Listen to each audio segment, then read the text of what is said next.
Welcome back to Let's Tab 59. Hope everyone's well. Okay, today's video I'm doing another interview. Done one with Trace Around.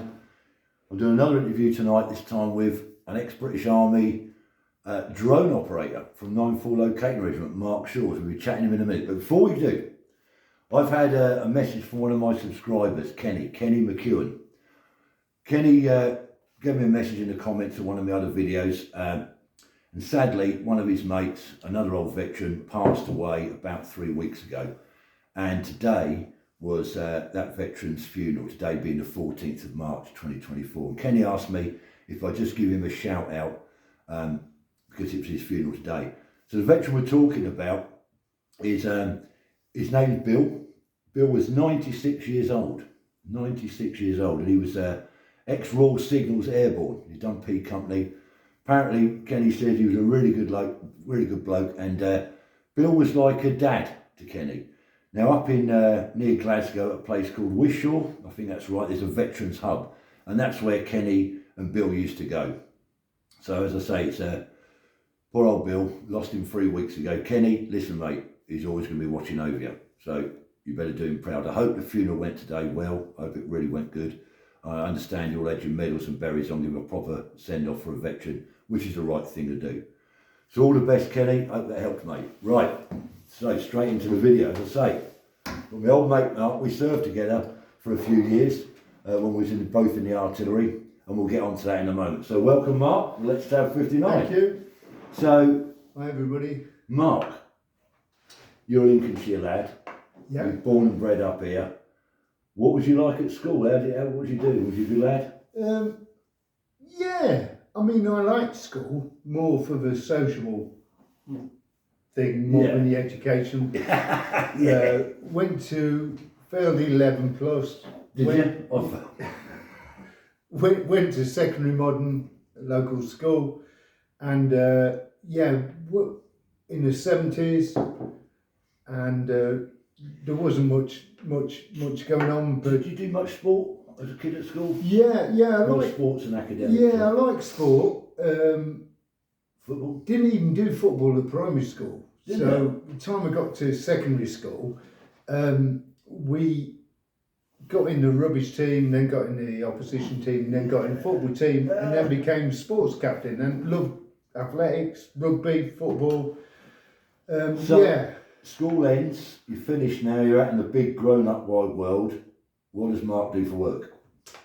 Well, all through secondary school, I had this thought I wanted to join the army because rural Lincolnshire, you either worked on a dad's farm or a farm, or you joined the forces. So that was it. Is anyone in the family in the forces that sort of steered you that way or anything? Yeah. Both all my uncles. My uncle Derek was Royal Artillery, I believe. Another gunner.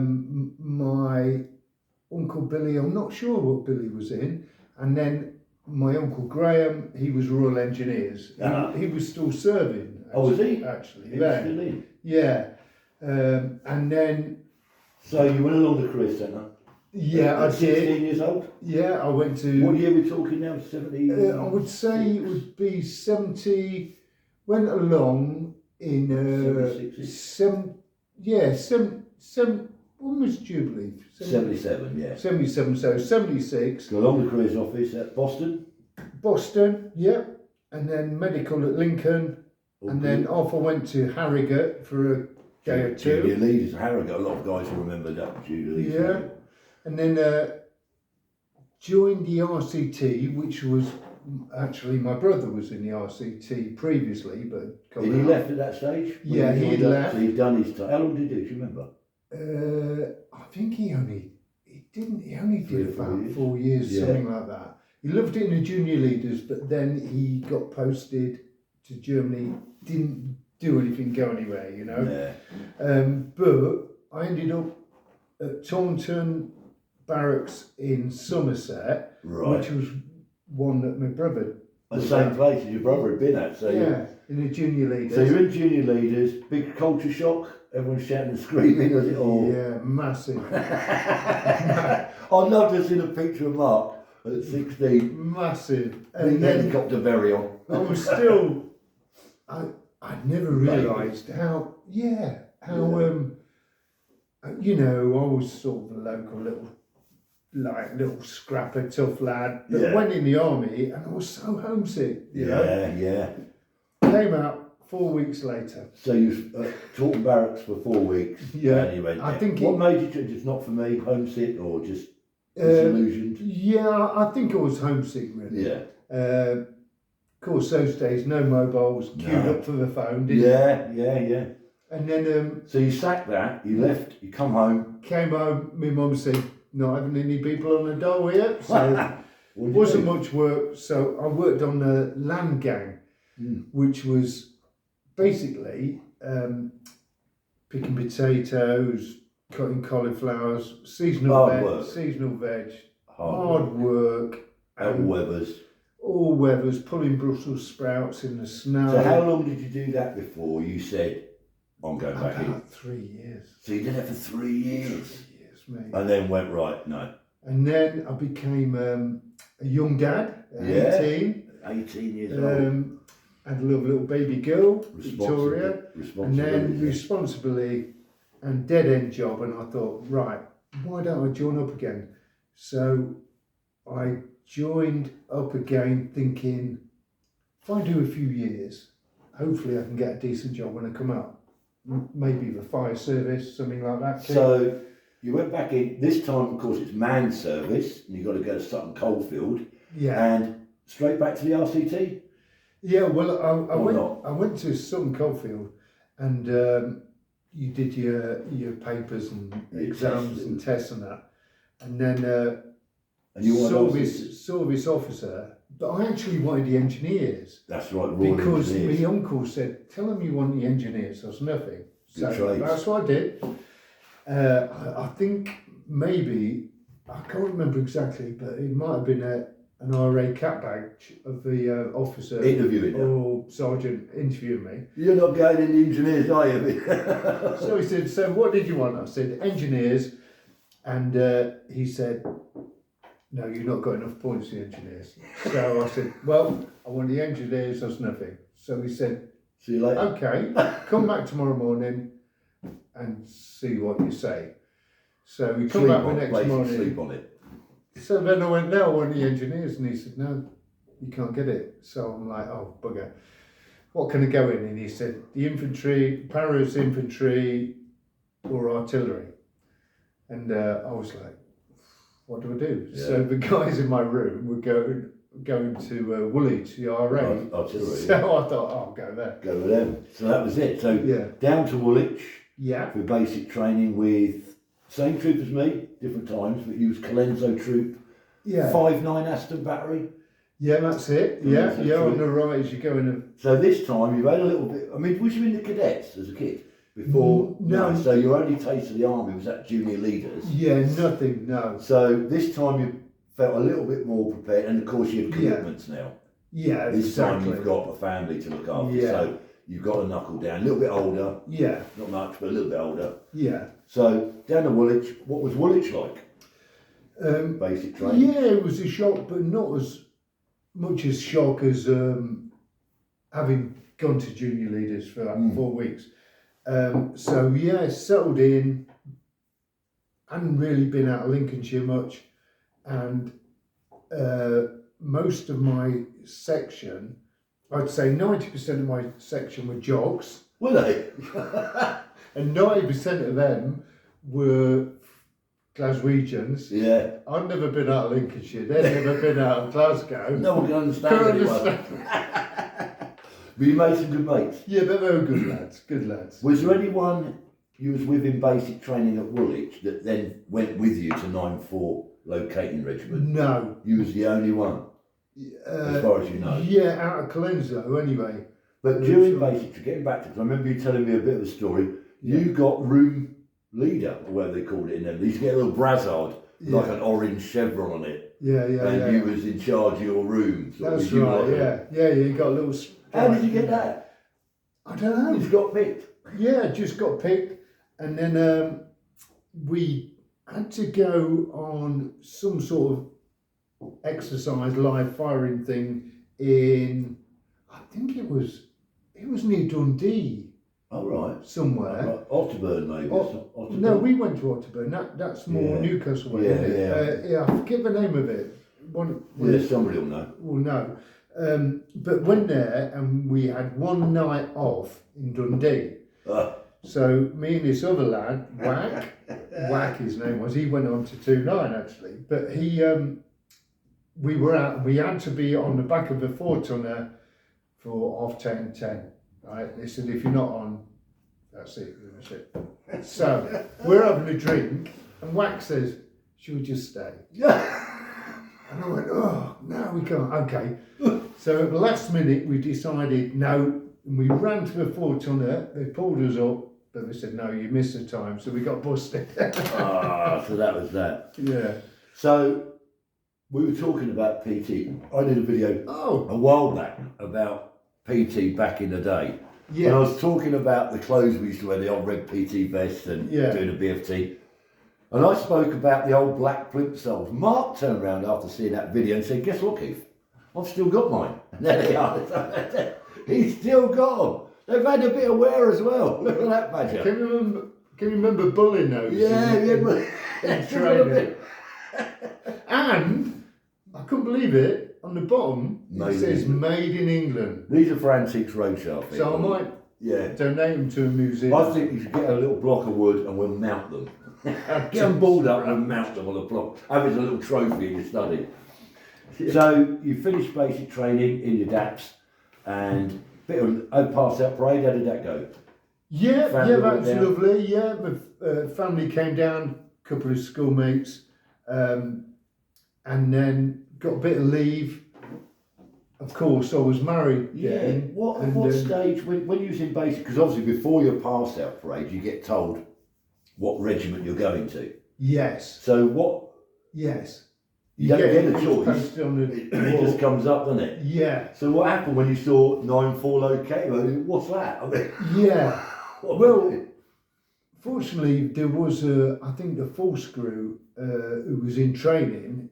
He was 9-4, I believe it was him, and he said, "You're right. It's a good regiment. You know, so good you knew, regiment." yeah. So Yeah. so it was all exciting. Went to Germany. Got there. I think you probably the same, Keith, but I got there at the weekend. I can't remember. God said, you take all your kit and your kit bag and your suitcase, Like the battery lines.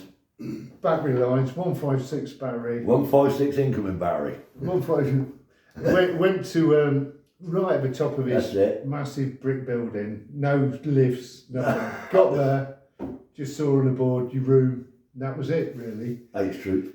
H troop, yeah, H drone troop. yeah. So you get in there, and then obviously you get a quarter later, don't you? You get a quarter later on. Yeah, that took a few months. Did it? Yeah. So you had a bit of a single life for a Yeah. little while with a lad. Yeah, Europa 2000 on it. Yeah, it was Old good. timer. And then once that's it. Once they knew it was a pad though. There's a bit of stigma there. Bean stealer. And then of course I was with you at the same time. Then that's when I met you, and we were an H troop together. And I mean, there's so much stuff we did, even that short period of time that we was in Germany together, about 5-6 years, whatever it was. Yeah. Anything stand out? I mean, we had a Northern Ireland tour in '84, but was there any exercises that stood out? Crusader? Oh, you would have missed. Did you do Crusader? Yeah, I think I did do Crusader. You did do that was a big one. Right? Yeah, 1918. Yeah, and all the equipment then was DMS and putties. Putties, yeah. And I looked ridiculous because I had little thin ankles, and they gave me a size bigger Your boots. boots in training, so I looked a bit like Coco the clown. So I was pleased when the other boots came in after Oh, the high four leg boot, boots, yeah. Cause, but yeah, it was so. I'm sure nowadays it's so good, but Well, we had some back. I mean, we was talking about it earlier. We were speaking about how bad the kit was, and Mark reminded me we did a winter warfare exercise for a couple of weeks. I mean, it was mid-winter. It was bad, wasn't it? Yeah, it Typical was. German winter. Yeah, And I remember. You had some kit issues, didn't you? Yeah, well, I remember what stands out from that. I mean, we were like in little groups, and the what do you call him? That troop commander, wasn't Yeah. it? Yeah. He said, "You've got to shave. You've got to shave." Yeah, So, yeah. Even though in a mess tin, freezing. in a mess tin, Yeah. freezing, and a friend of ours, I think he was a lunch then. I remember Panky. John Pankhurst. John Pankhurst. Yeah, Bombardier John Pankhurst. Sadly not with us any longer, John. Bless him. Good lad.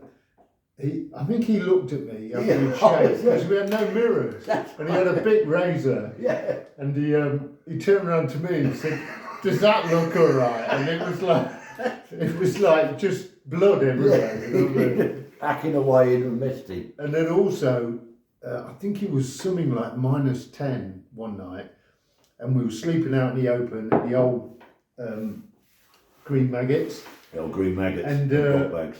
My sleeping bag zip bust. And You don't want it in the bus, I'm or what? freezing, and I said to John Pankhurst, because we've been told about this buddy system. Yeah, buddy system Stop when it's cold. hypothermia and all that. Yeah.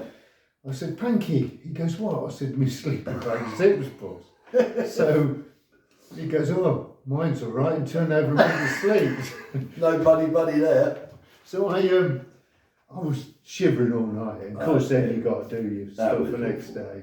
And then of course courses. You was one of the luckier ones. You arrived with a driving licence. I remember I had to do I spoke about driving courses.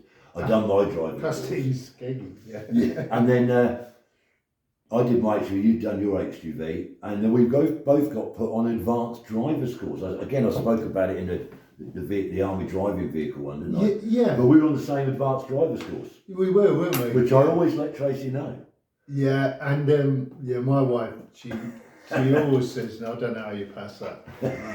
But that was a good crack. Yeah, it was a good crack. I enjoyed that. All, up the knife edges and the cross-country phase. cross country, going through deep mud and snow. It was really good. And then I got my motorbike licence. Oh yeah, you got, HGV. yeah, you got a lot.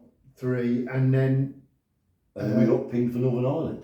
yeah, 1984. I think we went out in about the February, 84. yeah, that was a bit of a shock because It come out quick, didn't it? That all of a yeah, sudden. we had our role in Germany, didn't we? And Yeah. then we were not really involved in that sort of stuff. No. And then I think it possibly to do with infantry regiments going down the Falklands and stuff as well. And I don't know. Yeah, and we And just then we got pinged, and we went and done the maze, Yeah, HMP maze and Crumley. yeah, Rotate. Oh, I wasn't with you on that because we got split up with different troops, didn't we? yeah. And that's actually going back to when you said the other week about nicknames. And that's when I got my nickname, because I remember I went to school in Spilsby, and those days they had little parades and stuff. And my mum sent me bless her, she sent me a sweat top with Spilsby May Day parade. So I'm doing my washing and stuff. Yeah. And I walked past our good friend Colin Yeah. Wellman, who's no longer here. Another one we lost. And he said, "What's that? Spilsby?" Right, Spills, so my name's still. That's it. Everyone called you Spilsby. That's quite, Spilsby. yeah. But common then, yeah, nickname. I did. Although I wasn't, I wasn't really interested in the artillery or the drones. Really, I probably would have maybe when you Infantry, rejoined the yeah. infantry or paras or something, Yeah. because I like the physical stuff. I did. I You volunteered for 9 Mega marches. That's right. I don't know if why I anybody didn't did go. that. Yeah, I know a couple of guys have mentioned 9 Mega marches. I can't really do a video on it because I've never did 9 Mega marches, but you did, didn't you, Mark? Yeah, and it was. I thought it was just a little march and shoot, and we went out and did. It's a bit of a tab, actually, isn't it? Yeah, we did about three marches, and then we went KF there. shirts, webbing on. Yeah, you had to have some sound in your webbing, KF shirts and webbing. Oh, what's that all about? and then you. I think it was 30 k's a day, which is nearly 19 miles. Yeah, for it's 4 days. Yeah, 30 k's a day. 40,000 participants.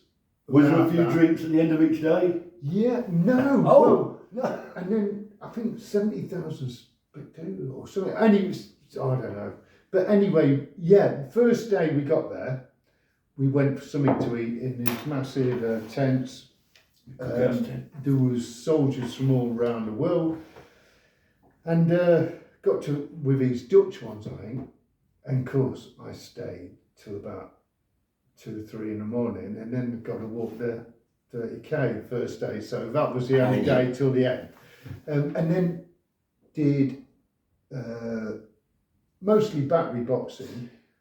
Yeah, because you did. I watched most of your fights actually. He was a good boxer, Mark was. He puts himself down. He was a very good boxer. I wasn't very good. I wouldn't. He would never give up. Have a scrap. Yeah, you'd never stop, would you? I remember seeing Mark at the end of one fight, absolutely covered in blood, and his nose had gone. He's all over the place, and the referee congratulated both boxers on a hard-fought fight. I think it was probably the best bout of the evening. Actually, got a standing ovation from the old regiment. I remember that. I think it was up at Trenchard Barracks, maybe. Yeah. The gymnasium up at Trenchard.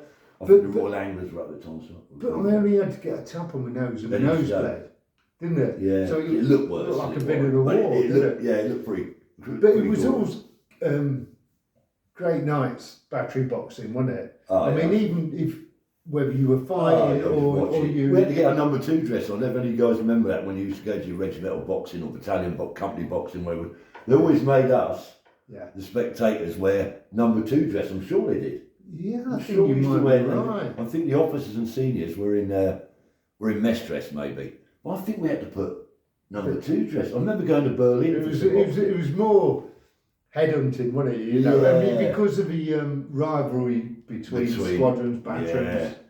Yeah, batteries, crack. Talking about, we spoke about Crusader very briefly, and as we were chatting, because I know you was on that. Now you said you was on that. I've got a little bit of a quick story. I do like to poke a little funny story in now and again.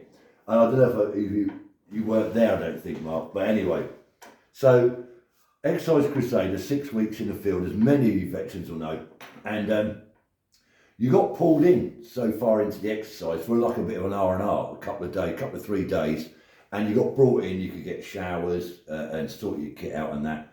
And we were taken into Hildesheim. I think 5 Heavy Regiment Royal Artillery were at Hildesheim at the time. And if anyone's ever been to that camp, at the back there's an airfield. I think there's an Army Air Corps unit out the back. There's an old airfield, German airfield.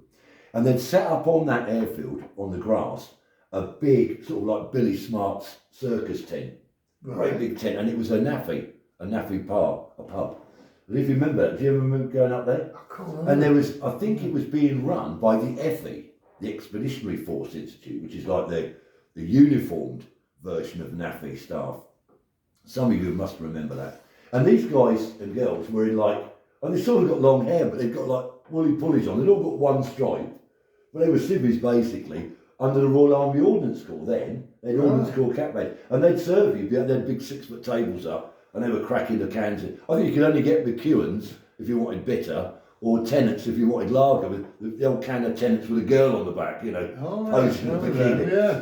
Well, anyway, we comes in for that, and we had to do one guard duty on the camp gates during that 2 or 3 days that you was in camp, chilling out, etc. Yeah.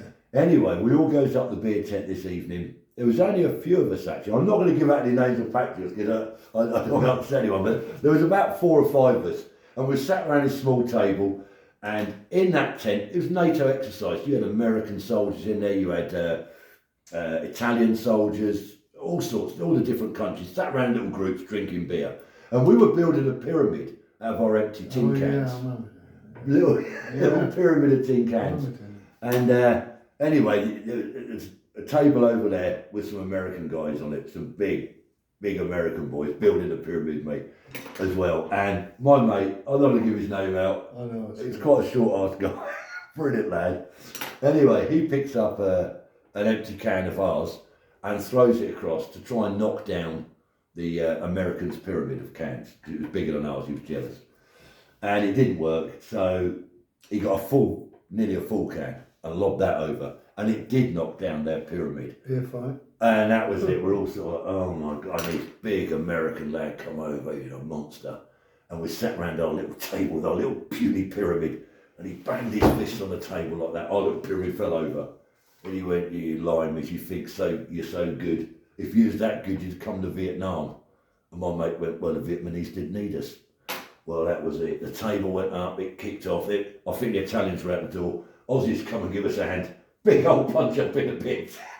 Then I got the regimental police rocked up or whatever, and we all bomb burst out the tent. But when you mentioned Crusader, that little story comes in. I'm not sure.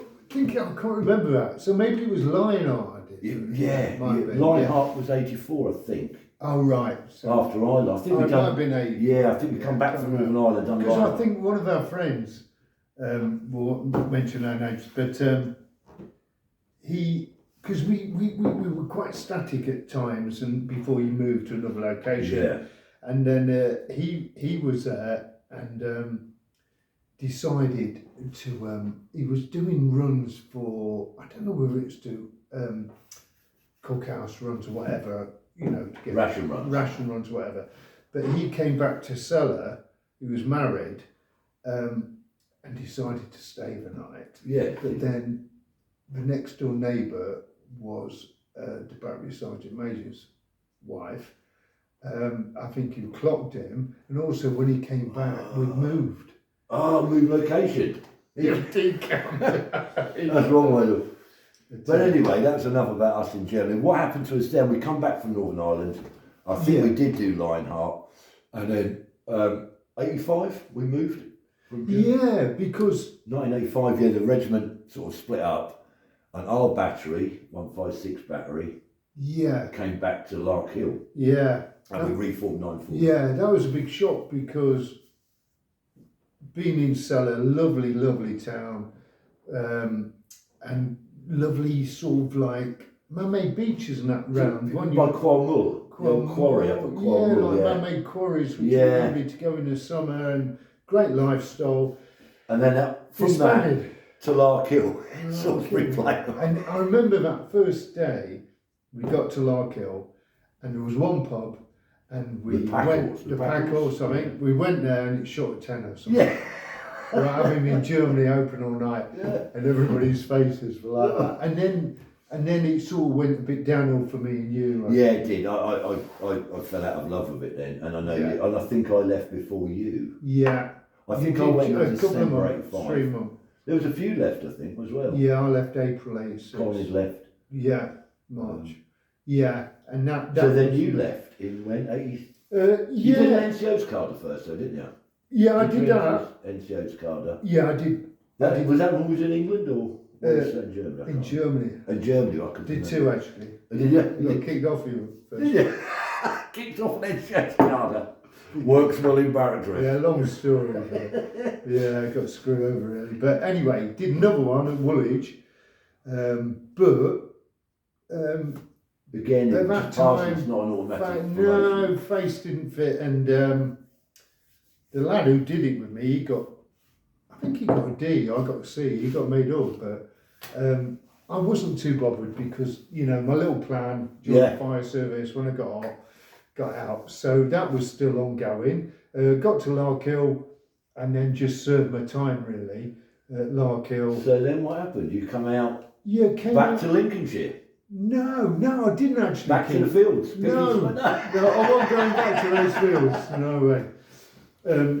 So, got out, wanted to join the fire brigade, so I moved to near my wife at the time's grandma lived Teddington, so I moved to Twickenham and was going to join the Met Fire Brigade, not the Met, London, and did a resettlement day. You had resettlement courses, didn't you? Yeah.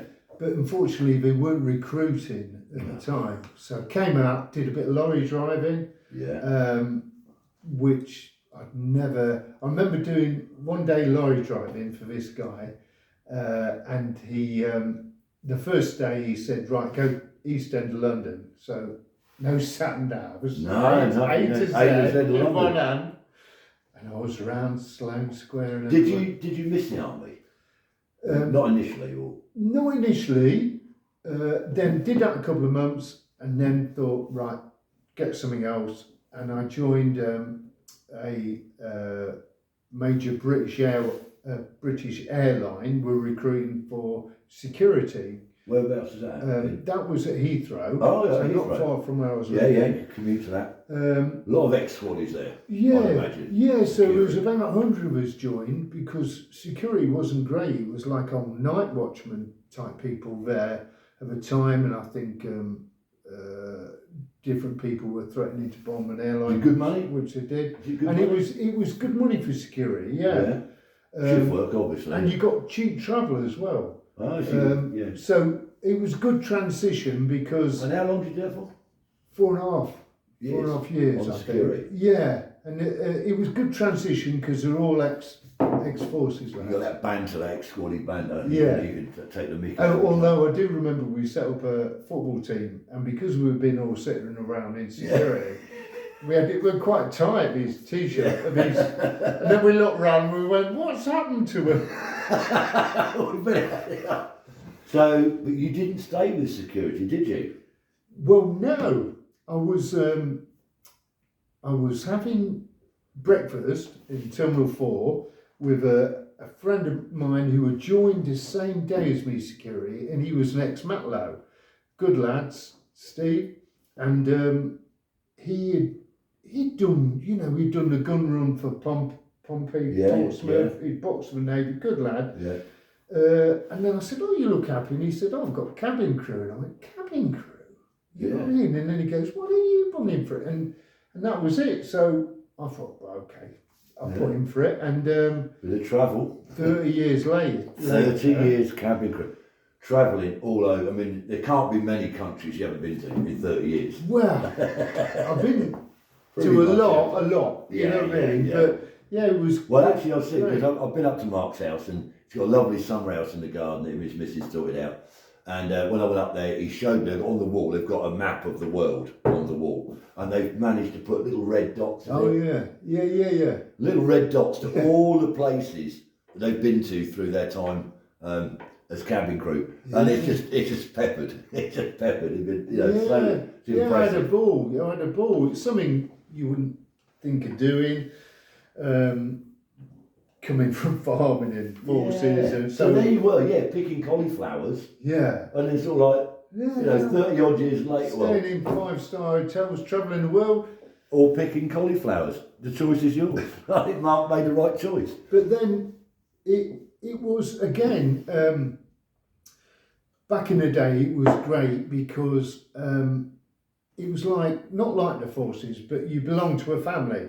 So you obviously in a medical or safety emergency, you're there to cover each other's back, and then down route there was no mobile phones around. No, not there. So you'd knock on people's door and say, "Come on, don't stay in your room. Come out." So I went from one drinking culture to another. I'm sure everyone. I'm not going to ask you about the Mile High Club, all right? I'm not going to go down that route. We're not going to go down that route. But what I'd asked Mark was 30 years flying. I mean, I can't imagine how many hours in the air or air miles, whatever. Yeah. But in that 30 years, I mean, was there anything you wanted to tell us, like a standout moment, whether it was something where, you thought the plane was going down maybe, or meeting famous people on board? Right. Or is there anything you want to tell us about that? A standout moment? I mean, it must be many, but...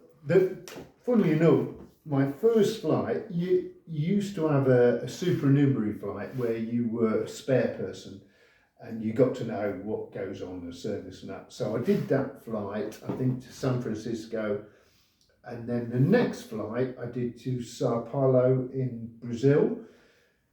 Flying back over the Atlantic, I think it was about an hour or so, hour and a half to go to London, Heathrow. And I heard the alert call, and basically went to my phone, and they said it's showing up that there's a fire in the rear hold of the aircraft, and we're going to divert to Nantes in France. All right. And it's going to be 30 minutes, whatever. I was thinking, this is my first flight. First flight, I thought, shit. And Could have been a short-lived career. no! So then, went through all the... And then at that point I thought, fire! And I looked and I could see smoke. But you know what?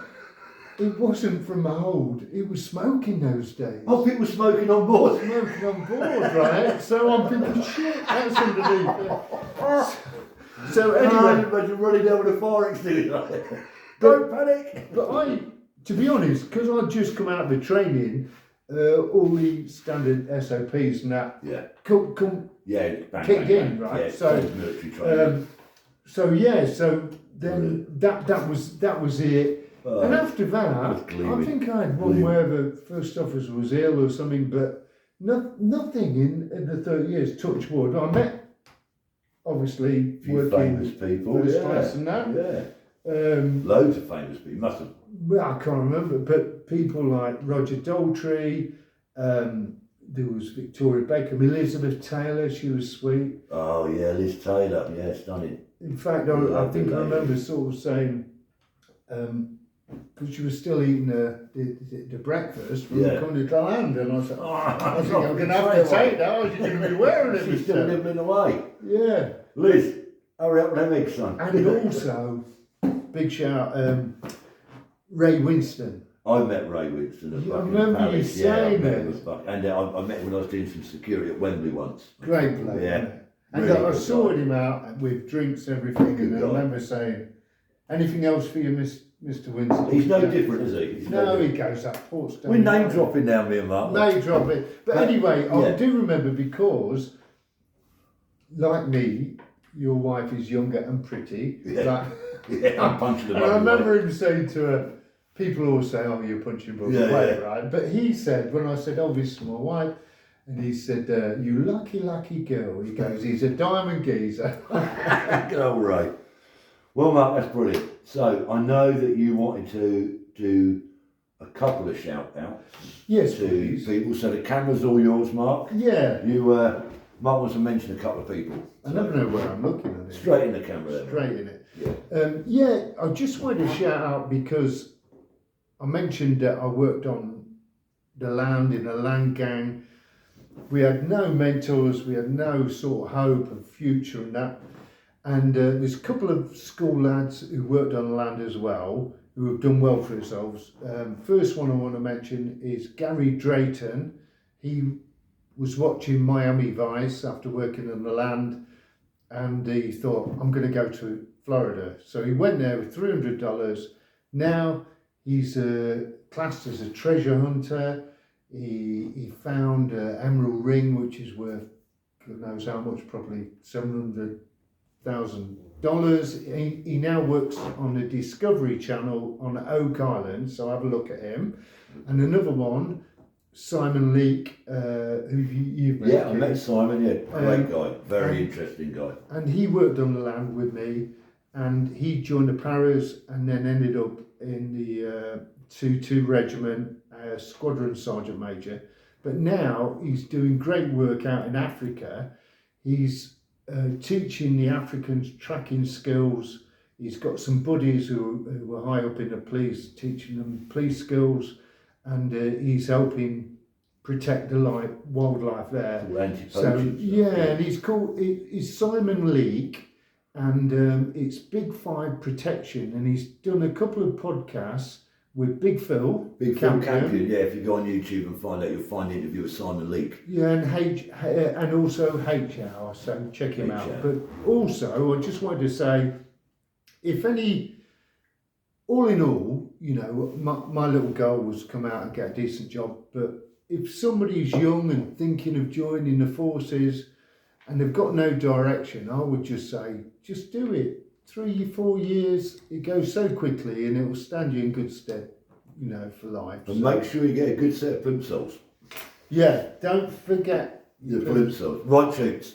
Thanks for watching. Please, Thank you. I know it's a bit of a long video. Don't normally do long ones. But hopefully you stuck into the end to see this guy's a legend. Till the next time, troops. Mark, do you want to say it? Let's tab. Let's tag.